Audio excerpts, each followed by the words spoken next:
본문은 히브리서 2장 5절에서 10절입니다. 히브리서는 1세기 중엽에 고난과 박해받는 교회에게 쓰여진 편지입니다. 고난받는 성도들을 위로하고 권면하는 편지이죠. 우리가 본문을 통해서 알 수 있는 두 가지 문제 상황이 있습니다. 지금 말씀드린 것처럼 첫 번째는 박해와 고난입니다. 박해는 정치적, 법적인 측면에서 물리적으로 가해지는 것이죠. 히브리서의 고난받는 상황을 이야기할 때 클라우디아 황제가 유대인들의 소유사로 인해서 로마에서 추방령을 내리는 그런 상황과 또 그 이후에 네로가 즉위해서 10년 후에 그리스도인들을 박해하는 상황을 배경으로 하고 있다고 얘기되어집니다. 로마는 다신교 국가였기 때문에 여러 가지 종교들을 공인하고 있었는데 유대교는 공인된 종교였습니다. 그러나 기독교는 공인되지 않은 종교였기 때문에 특별히 유대인 출신 기독교인들은 유대교로 돌아가려는 유혹을 강하게 받았습니다. 유대교의 하나님과 기독교의 하나님 같은 하나님이었기 때문에 그들은 우리가 같은 하나님을 믿으니까 우리가 하나님을 믿는 유대교 신자라고 하면 되지 않느냐 이렇게 생각했던 거죠. 많은 박해적인 상황에서 그러하듯이 문제가 되는 것은 바로 예수의 이름이었습니다. 그렇기 때문에 박해받는 성도들이 예수님이 누구인가를 깊이 알지 않으면 예수님에 대한 신앙을 포기할 수밖에 없는 그런 상황에 처해 있었습니다. 그래서 히브리서는 처음부터 끝까지 예수님이 누구신지를 깊이 말씀을 선포합니다. 물론 신약 성경 모두는 예수님을 증거하고 있지만 특별히 히브리서는 예수님을 깊이 증거하는 성경입니다. 그 다음에 법적인 박해는 아니지만 사회 문화적인 고난의 상황이 있었습니다. 로마는 이교도적인 사회와 문화였기 때문에 그 속에서 그리스도인들은 신앙을 지키기 위해서 타협하거나 포기할 수 있는 그런 고난 가운데 있었습니다.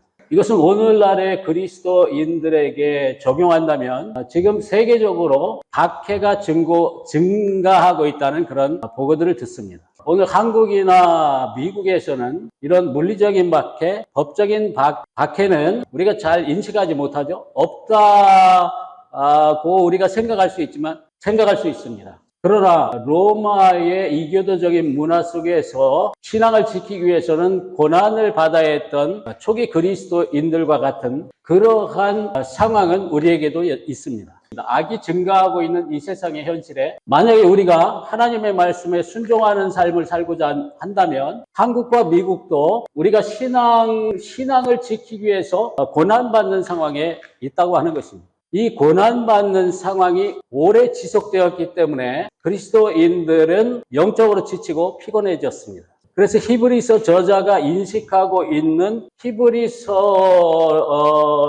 청중들의 문제 상황은 바로 박해와 고난으로 인한 신앙적 위기였습니다. 그래서 히브리서에는 신앙에서 떨어지지 않도록 주의하라, 흘러내려가지 않도록 주의하라라고 하는 경고 그리고 권면들이 계속 나옵니다. 히브리서 2장 1절에 보면 그러므로 우리는 들은 것에 더욱 유념함으로 우리가 흘러 떠내려가지 않도록 함이 마땅하니라. 3장 12절에 보면 형제들아 너희는 상가 혹 너희 중에 누가 믿지 아니하 악한 마음을 품고 살아계신 하나님에게서 떨어질까 조심할 것이요. 시작할 때 확신한 것을 끝까지 견고히 잡고 있으라. 3장 14절에 뒤로 물러가지 말라는 날카로운 경고가 또 뒷부분에 나옵니다. 이들은 초신자들이 아니었습니다. 이들은 신앙의 깊은 맛을 알았던 그런 신자들이었습니다. 히브리서 10장에 보면 여러분이 처음 진리의 말씀을 배우던 때를 기억해 보십시오. 많은 어려움들이 있었지만 여러분은 꿋꿋이 이겨냈습니다. 여러분은 모욕을 당하며 핍박을 받기도 했고 그런 고난을 받는 사람들과 친구가 되기도 했습니다. 그들은 부흥을 경험한 사람들이었고 그 부흥의 때에 자기들이 가지고 있는 것들을 다 예수님 앞에 내놓고 정말 기쁨으로 신앙생활을 했던 사람들이요. 왜 그렇게 할 수 있었냐면 그들이 더 좋고 영원한 것이 있다는 것을 알고 있었기 때문이라고 말합니다. 그랬던 그들이 영적인 부흥의 시대가 지나고 고난이 오래 지속되자 이제는 그 신앙에서부터 떨어질 수 있는 그런 커다란 위기 가운데 있었던 것이죠. 그래서 신앙 공동체가 활력을 잃고 그들은 마치 지친 운동선수와 같다고 히브리서 12장 13절에 묘사하고 있습니다. 히브리서 저자가 피곤한 손과 연약한 무릎을 일으켜 세우고 너희 발을 위하여 곧은 길을 말하 저런 다리로 하여금 어그러지지 않고 고침을 받게 하라 라고 권면하고 있는 것이죠. 그러니까 정리하면 두 가지 문제상, 첫 번째는 박해와 고난,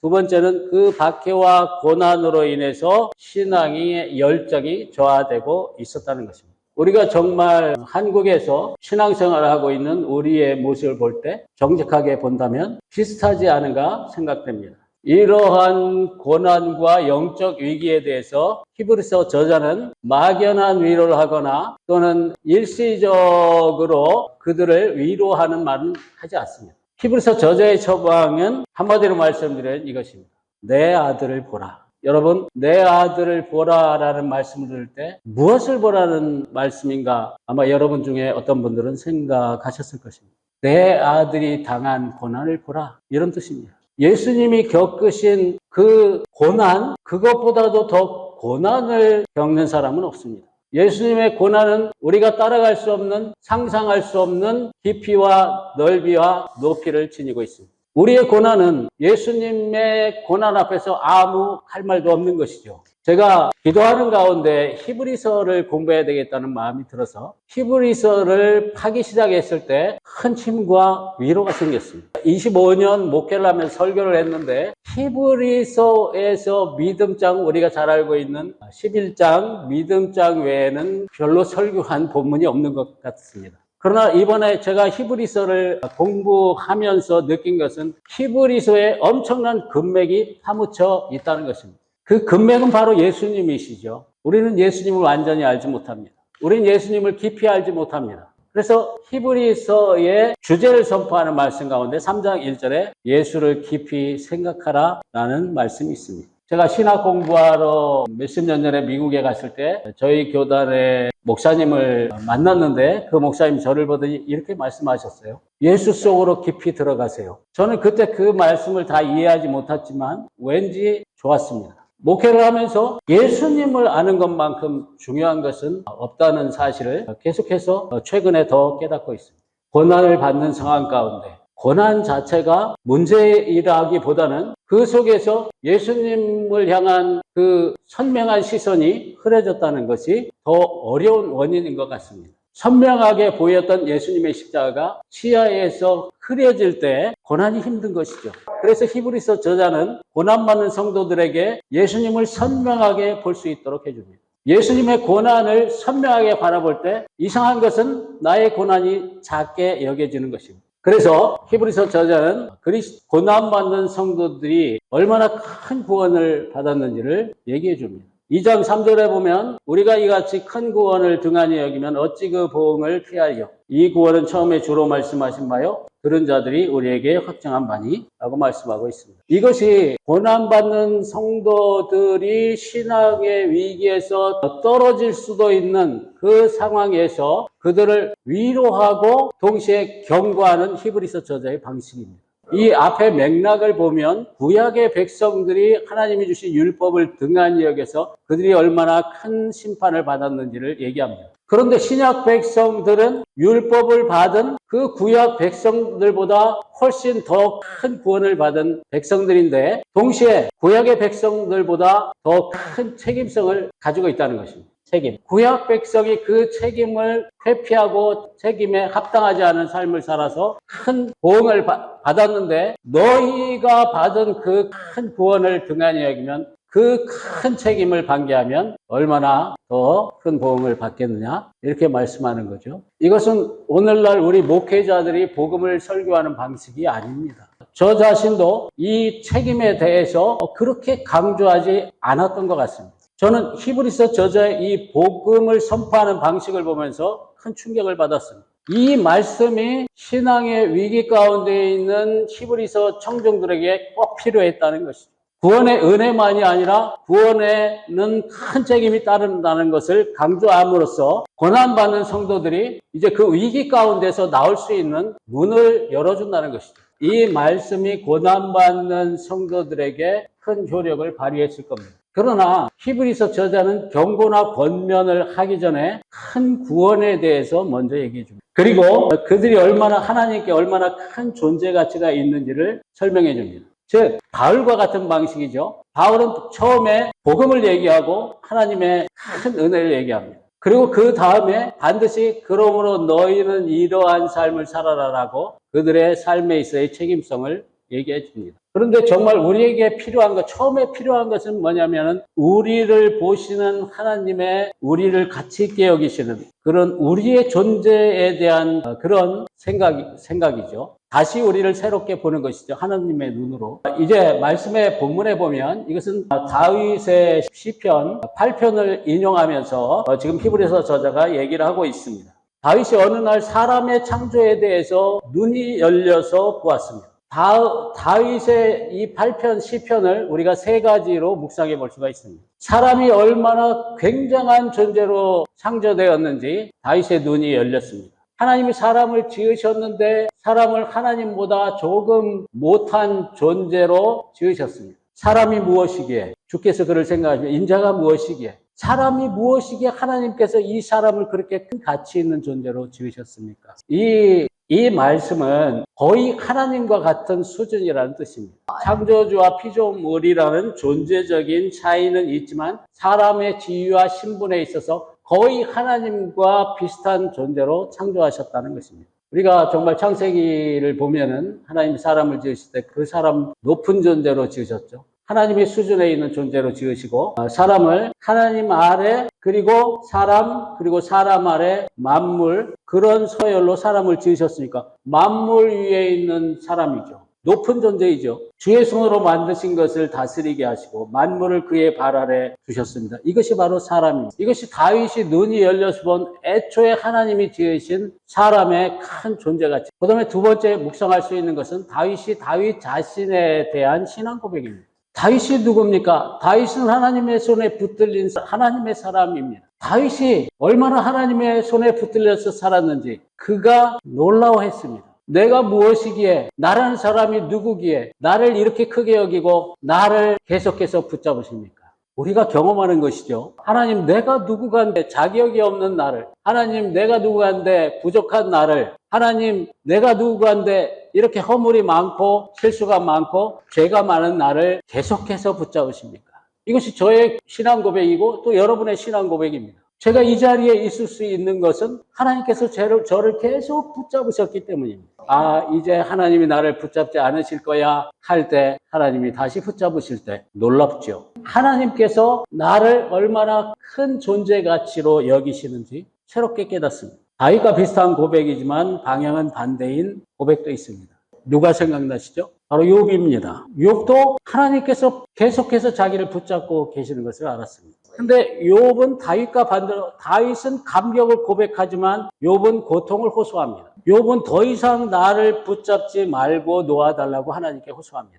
똑같이 하나님이 다윗을 붙잡고 욥을 붙잡고 계신데 다윗은 환호성을 지르고 욥은 비명을 지릅니다. 이것도 우리의 경험입니다. 나를 간섭하시는 그 하나님의 붙잡으심에 감격하지만 동시에 그것은 또한 고통스러운 상황이 될 수도 있습니다. 욥은 이렇게 고백합니다. 7장 17에서 19절 보면 다윗과 똑같은 고백을 합니다. 사람이 무엇이기에 주께서 그를 크게 만드사 그에게 마음을 두시고 아침마다 권쟁하시며 순간마다 단련하시네. 주께서 내게서 눈을 돌이키지 아니하시며 내가 침을 삼킬 동안도 나를 놓지 아니하시기를 어느 때까지 하시리이까. 욥이 왜 고난을 겪었는지를 아시죠? 죄 때문에 받는 고난이 아니었습니다. 하나님 때문에 받았습니다. 하나님은 사단에게 욥을 자랑하고 싶었습니다. 사단이 하나님에게 욥이 당신이 이것도 주고 저것도 주고 잘 해줬으니까 당신을 섬기는 거지 다 빼앗아 보십시오. 당신을 섬기지 않을 것입니다. 이렇게 말했습니다. 그래서 당한 고난이 욥의 고난입니다. 그러니까 하나님 때문에 당한 고난입니다. 이것은 욥의 경험만이 아닙니다. 욥처럼 그렇게 극심하지는 않지만 우리도 경험하는 고난입니다. 욥은 이것을 알고 있었습니다. 욥이 다윗과 똑같이 17절에 보면 세 번역으로 제가 읽어드릴게요. 사람이 무엇이라고 주님께서 그를 대단하게 여기십니다. 어찌하여 사람에게 마음을 두십니까?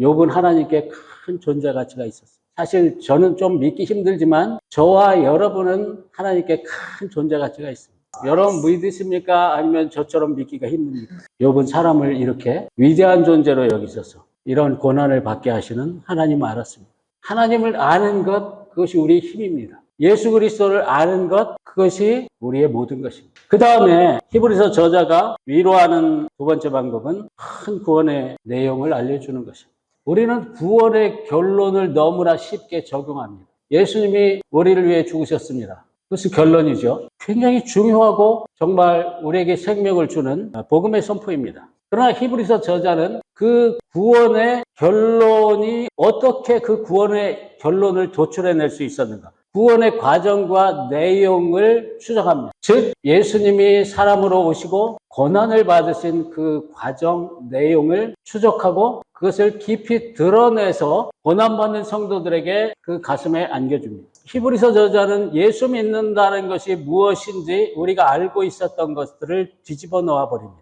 그것이 바로 이것입니다. 내 아들을 보라. 이제 10절을 말씀드리고 마치려고 하는데요. 이 10절은 사실 히브리서 저자가 두 가지 질문을 하고 그에 대한 답을 하는 것입니다. 왜 그렇게까지 하셔야 됐나요? 왜 우리를 구원하기 위해서 하나님의 아들인 분이 사람의 낮은 자리까지 오셔야 됐나요? 그리고 사람의 자리까지 내려오셔서 인생의 끝은 무엇입니까? 죽음입니다. 인생의 끝자리인 죽음의 자리까지 내려가셔야 했나요?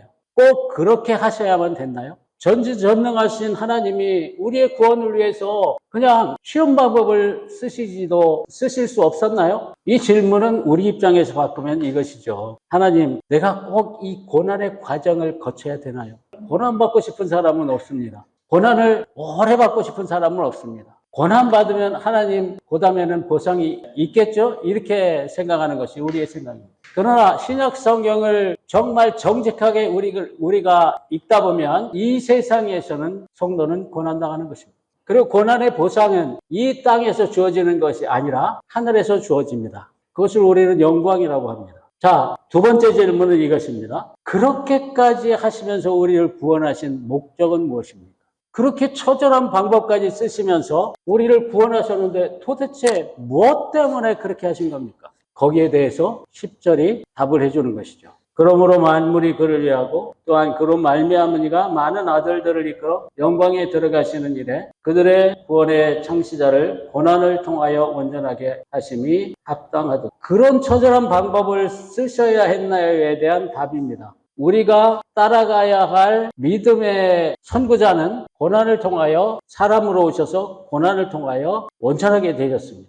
그것이 하나님의 방식이었습니다. 사람이 반드시 되셔야만 했고 그것도 죄 없는 사람이 되셔야만 됐고 왜냐하면 죄를 위한 제물로 드려지기 위해서 그리고 그 제물이 되시기 위해서 죽음의 자리까지 가셔야 됐는데 그것이 합당하다는 것입니다. 두 번째 질문에 대한 답이 여기 10절에 명시되어 있습니다. 그렇게 처절한 방법을 쓰시면서 우리를 구원하신 목적은 무엇입니까? 많은 자녀들을 이끌어 영광에 들어가시게 하기 위해서. 우리가 하나님의 자녀들입니다. 하나님의 자녀들을 하나님이 하나님의 수준으로 끌어올리는 것. 영광을 다른 말로 하면 그것이죠. 우리를 하나님의 수준으로 끌어올리기 위해서 그렇게 처절한 방법으로 하나님께서 우리를 구원하신 것입니다. 하나님의 수준으로 끌어올리기 위해서는 단 한 가지 방법이 있는데 그것은 고난입니다. 여러분 동의하시나요? 그래서 하나님께서 우리에게 고난의 과정을 거치게 하시는 것이죠. 거꾸로 얘기하면 그만큼 하나님께서 우리를 크게 우리의 존재 가치를 크게 여기시는 것이죠. 우리의 문제는 다른 데 있지 않습니다. 나라의 문제도 다른 데 있지 않습니다.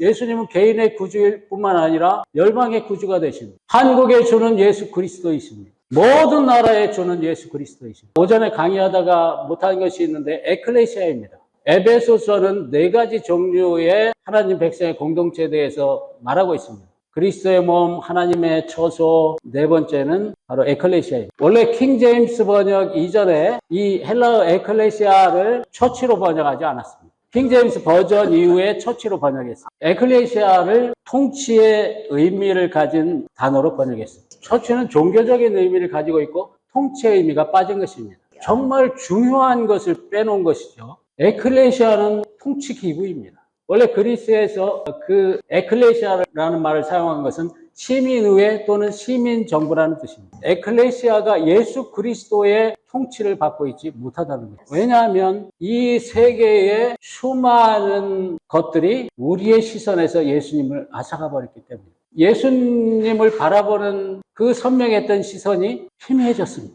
바로 이것이 우리가 회복해야 되는 것이죠. 저도 히브리서를 공부하면서 저의 기도 제목은 이것입니다. 예수님을 선명하게 바라보았던 것을 다시 회복시켜 주시옵소서. 제가 정직하게 고백하는데 그렇게 선명했던 예수님의 십자가가 저의 시선에서 흐려졌습니다. 제가 이 사역을 시작했던 것이 진다넬 목사님의 예언을 기억했기 때문입니다. 그분이 우리 한국 포스케어 교단의 목회자 수련회에 2006년도에 오셔서 한반도를 향해서 예언하셨습니다. 모든 열왕들이 내 손에 있다. 모든 통치자들이 내 손에 있다. 한반도의 문제는 절대로 우리가 해결할 수 없습니다. 다 아시죠? 학자들도 다 인정합니다. 하나님만이 해결하실 수 있으시고 하나님께서 그렇게 하실 것입니다. 그런데 우리의 고백이 필요한 것이죠. 모든 열왕들이 하나님의 손 안에 있습니다. 우리가 예수님을 선명한 시선으로 바라보게 될 때 우리가 그러한 고백을 할 수 있게 될 것입니다. 하나님의 권세와 권위가 교회에 회복될 때 우리가 그런 선포를 할 수 있게 될 것입니다. 4개의 컨퍼런스를 하는 가운데 많은 지식과 정보를 전문가들을 초청해서 우리가 받았었던 때도 있습니다. 그러나 이제는 우리가 하나님을 향해서 하나님의 권위와 권세를 간구할 때입니다. 그것이 우리가 기도를 중요시하게 여기는 이유입니다. 마지막으로 우리가 이제 회개하기 원합니다.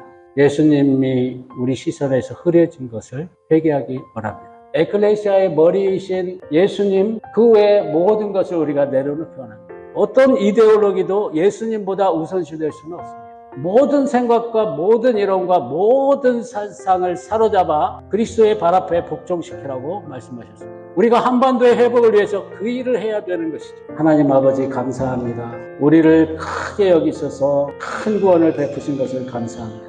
하나님의 왕좌를 버리시고 사람의 자리까지 내려오셔서 그 죽음의 자리까지 우리를 위해서 내려가신 예수님 감사합니다. 왜 그렇게까지 하셔야만 됐는지 우리가 이해하기 원합니다. 주님, 그래서 우리가 다시 예수님의 십자가를 선명하게 바라볼 수 있도록 도와주십시오. 예수님을 이제 에클레시아의 명실상부한 머리로 우리가 모시기를 기도드립니다. 인간의 모든 지혜와 모든 사상과 모든 이데올로기를 예수 그리스도의 발 앞에 내려놓기 원합니다. 주님만이 우리의 왕이십니다. 주님은 왕자에 앉아 계십니다.